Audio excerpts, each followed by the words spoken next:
Значи се прават последни дипломатски напори од наша страна, бидејќи работата не е завршена.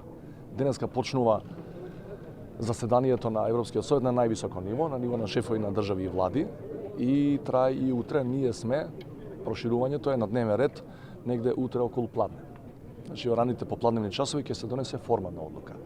Бидејќи се прават последни напори околу формулациите кои ќе бидат употребени, во овој момент ја не би одел со сигурен став дека ќе биде ригидно одбиено нашето барање за отпочнување на пристапни преговори, затоа што и Заев и министрите Османи и Димитров, и ние, останатите и јас, лобираме до последен момент да добиеме формулација која навистина ќе ги вреднува нашите напори во изминатиот период и тие се познати, да не ги повторувам.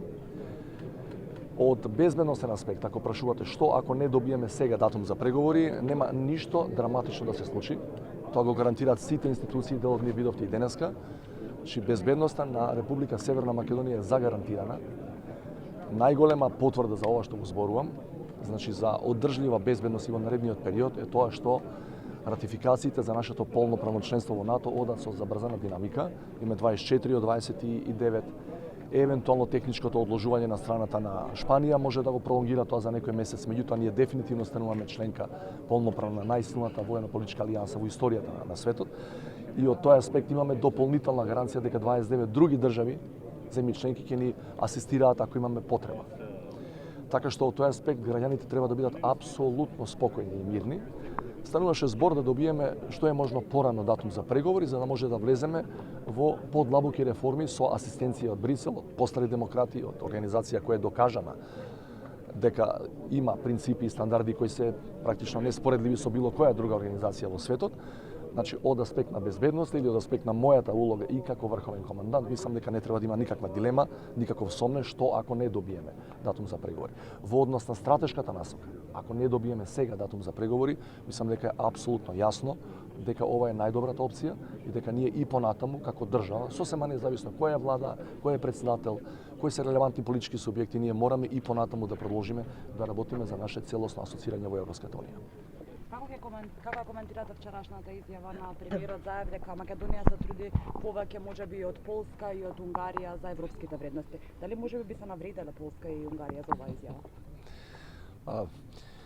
Ја не би сакал да се споредувам со другите држави, зашто секоја држава во времето кога била поканета за да преговара и додека станала членка, сигурно вложила максимум и вложила 100% од тоа што од неја го бараат. Неспорно е дека ако гледате пред 10 или 15 години, дека тогашните земји членки, оние кои станаа членки на Европската унија, далеку помалку реформи направија од оние што доаѓаа подоцна. Ноторен факт е дека секоја следна земја членка на Европската унија поминува низ подолготраен и потежок процес на преговори. Хрватска е последен пример од регионот. Она што е неспорно исто така е дека Црна Гора 7,5 години преговара до сега. Далеко е од затварање на преговорите. Србија преговара 4,5 години, далеко е од отварање на најголемиот дел поглавја, а не пак од нивно затворање. Чи јасно е дека она што некогаш беше достапно само после 4 или 5 години преговори со се ратификација на финалниот договор, сега е невозможно. Чи од тој аспект неспорно е дека ние имаме вложено повеќе и до сега. Само да не го забораваме еден податок од 2005 година, тоа не е толку далеку.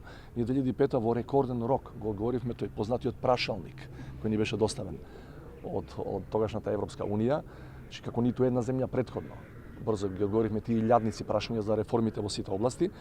И тоа велам, се во свое време. Тогаш биле едни барањата на Брисел, денеска се поинакви, неспорно се потешки и поголеми, меѓутоа тоа не треба да не плаши. Јас тврдам, стојам на тој став, дека Република Северна Македонија денес е поподготвена од било која друга држава во историјата на Европската унија во моментот додека чекале датум за преговори. Значи ние сме најподготвени бидејќи имаме 14 години стаж чекање. 2005 добивме кандидатски статус и она што можеби јавноста не го знае или го има заборавено, уште таа година сите, буквално сите 35 тима за преговори по сите 35 поглавја по кои инаку се преговара со Европската унија беа подготвени.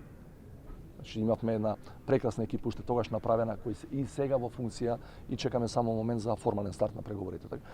Потешко е, меѓутоа јас не се плашам, верувам дека никој нема сомнеш во таа насока, дека ние имаме подготвени тимови и стручни лица кои знаат тоа да го направат на најдобар можен начин.